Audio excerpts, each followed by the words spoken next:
Welcome back to our channel. In today's video, we are about to look into some common mistakes that most of us make on our first dates. First dates always tend to be awkward, no matter whether one is looking for a serious relationship or a fling. But it doesn't have to be that way. Ultimately, it boils down to the impression one leaves on the other. Avoiding some common mistakes will help make the first meeting successful and might even score a second date. We have a lot to pay attention to on a date: what we think of the other person, how we're coming across, whether they meet our expectations, whether we meet theirs, all of which is over and above our need to be present and engaged in the moment. Following are some of the most common mistakes I hear about in my practice. All are easy to correct. Some might seem petty and even unworthy of being grounds for disqualification, and perhaps they are, but people still cite them. Being late. It makes a terrible first impression and guarantees the other person starts the date annoyed. If it cannot be avoided, text with an apology and apologize again when you arrive. Not asking questions. Asking questions conveys engagement.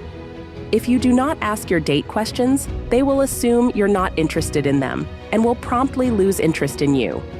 If you're shy or unsure about what to ask, think of topics ahead of time. You were talking about an ex.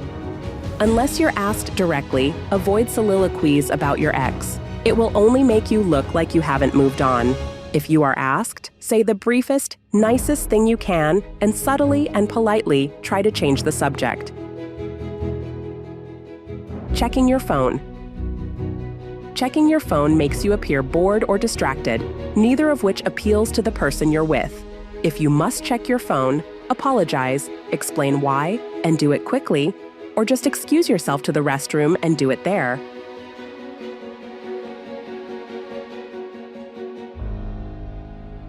Rudeness to service people. Nothing screams entitlement, irritability, or obnoxiousness more than being rude to a waiter.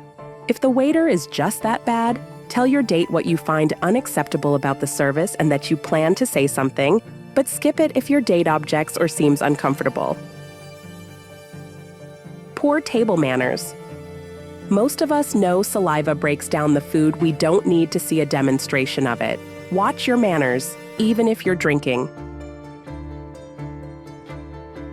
Unnecessary medical history reveals. No one wants to hear about your colonoscopy on the first date, or the second, third, or fourth. Save your medical history for later unless you're showing up with your leg in a cast and there's a good story behind it. Discussing your ideal partner. The problem with this topic is it usually comes across as a must-have or deal-breaker list most people cannot meet, even if you just intend it as nice-to-have guidelines. In other words, it likely turns off the other person rather than endearing them to you.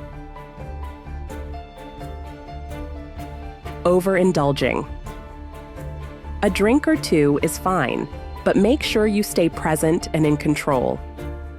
Getting sloppy or messy on a first date does not make a good impression unless your date is getting just as sloppy and messy as you are, which is not how most solid relationships begin. Talking too much, especially if it's all about you. Make sure the conversation flows back and forth, and don't make it hard for the other person to get a word in. If the person you're with isn't talking much, try open-ended questions. Going on a first date is an exciting and overwhelming adventure that could be the first step to a long-term relationship. Don't screw it up by saying the wrong thing or bringing up uncomfortable topics. Make a good first impression by being attentive and engaging, but most importantly, be yourself. Thank you for watching this video. Like, comment, share, and subscribe to explore more about us in our channel.